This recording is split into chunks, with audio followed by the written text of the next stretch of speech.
Hey guys, before we dive into today's tutorial, I've got some exciting news from our store. We've got some new Paracord beads. If you've shopped for Paracord beads before, you know how hard it is to find ones with a big enough hole for 550 Paracord. These ones actually complement some existing hardware in our store. We've got these anchor and pop can tab style hooks that match nicely with the colors of these new beads. So today, we're going to be making a Trilobite bracelet that incorporates both the hooks and the beads. Let's dive in.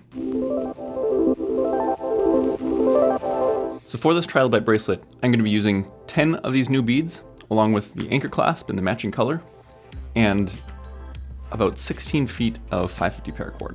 And I'll show you at the end how much I have left over, but it's really going to depend on your wrist size on this one, because every inch you add onto this bracelet, it's going to be a lot more cord because of how wide the weave is. And then for this bracelet, we're also going to be using a jig. Because we're doing a 4-strand core bracelet without a buckle, it's really going to help us keep things in place. So as always, we'll start by finding the middle of our cord, line up our ends, and trace it back. And that's going to be looped around one peg on our jig. I'm actually going to flip this around so it doesn't fall off the table. So I'm going to loop that around one peg of our jig. And then before we begin our weave at all, we want to add those beads onto the middle strands, because we can't add them later because we're going to have a loop on this end. So just trace it back to the ends and add all 10 of those beads right next to each other.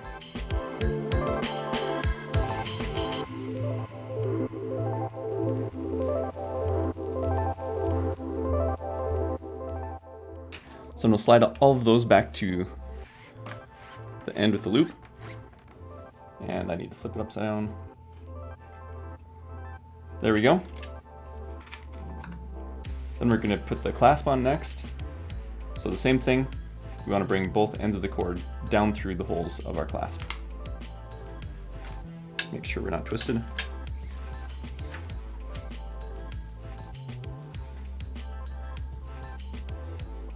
Once you've got all of your hardware threaded on, you can go ahead and loop this clasp around the end and bring back our cord to the other side to make those other 2 strands. We're going to anchor it on this side first, just to keep everything together. And I'm just going to use a couple square knots.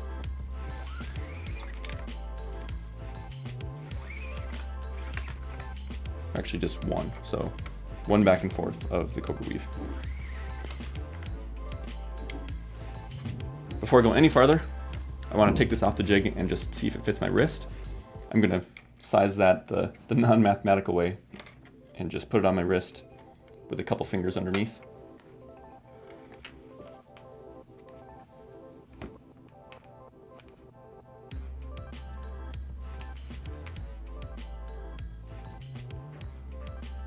So right now it's probably a little bit big because I can fit a good 4 fingers underneath. So we'll make that a little bit smaller.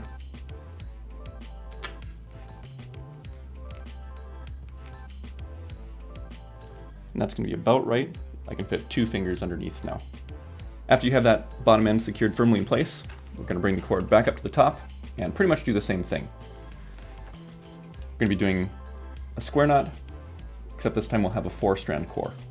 So put all 4 cords alongside each other, and then on one side, make a loop across. Then on the other side, you do your down and around.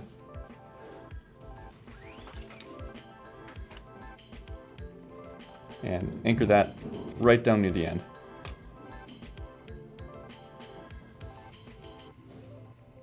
You don't need much of a loop on this one because we have the anchor clasp. We don't have to fit a diamond knot or anything through that loop.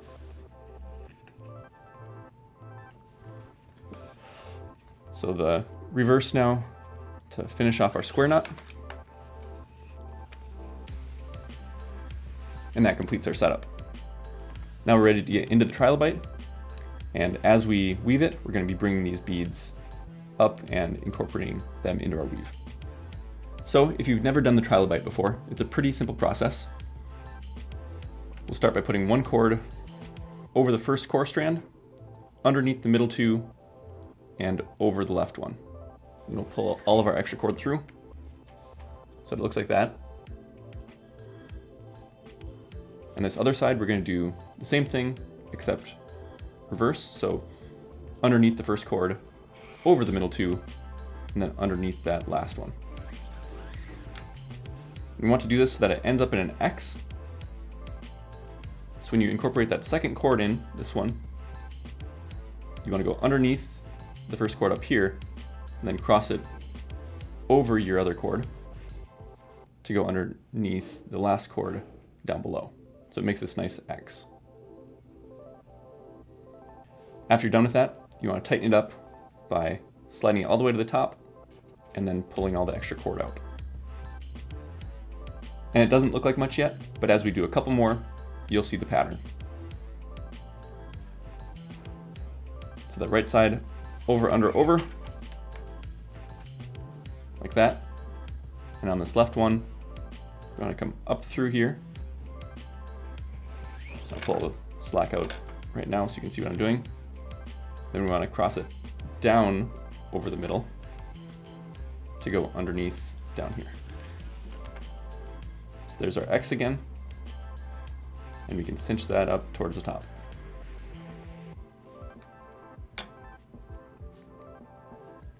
So that's our normal Trilobite. We'll do one more of those, and then we'll start incorporating the beads. So once more, over, under, over.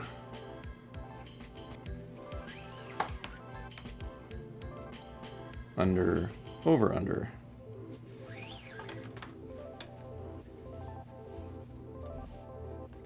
So with the size of my wrist, I've calculated it out so that I can do every third knot is going to be a bead. So we've got our 3 at the beginning, and now we'll slide 1 bead up, and that's going to kind of take the place of this little hump of paracord in the middle. So instead of doing our normal Trilobite, I'm going to bring this right side cord over the first core strand and then just back to the right side. Same thing with the left, underneath that left cord and back to the left. Then that just kind of spaces it out so that the bead can take the place of our cord going across the middle. Now we can go back to the normal Trilobite of over, under, over. And this left one, under, over, under.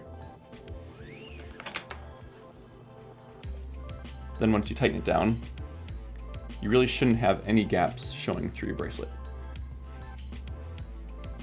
So one more Trilobite.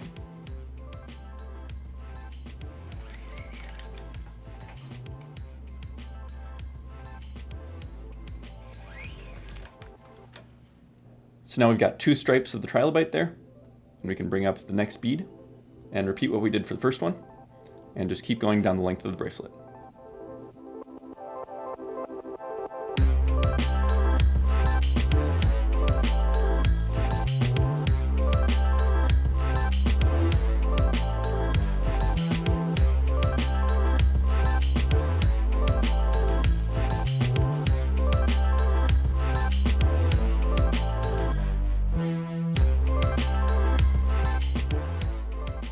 All right, we're pretty close to the end, and as with these kind of bracelets, it always gets a bit tight at the end. So if you want to add a fid like this, screw it onto the end of your paracord, and that'll just help you weave the last couple rows. You can usually get by without one as well, just sliding the existing weave upwards, but it's definitely easier with one. There we go. I think that's all we can manage to fit. The pattern ended up pretty even. I've got 2 rows of the Trilobite on this end and 3 on this one. But otherwise they're spaced nice and even. So we'll go ahead and clip those ends. So I actually ended up having a little bit more cord left over than I thought I would. With the 2 strands, there's about 6 feet. We'd need about 2 of those feet just to pull the knots tight on the end and to get things through with a fid. So you can probably get away with about 12 feet of paracord if you're doing it right. And your wrist size is similar to mine. With those beads in the middle, it did eliminate some of our cord usage. So I'm really pleased with how this turned out. I like the antique look of those beads. This pattern also works well with our Viking rune beads if you want to try that out. We'll put a link to those in the description along with the rest of the supplies. So I hope you guys enjoyed this one, and we'll catch you in the next video.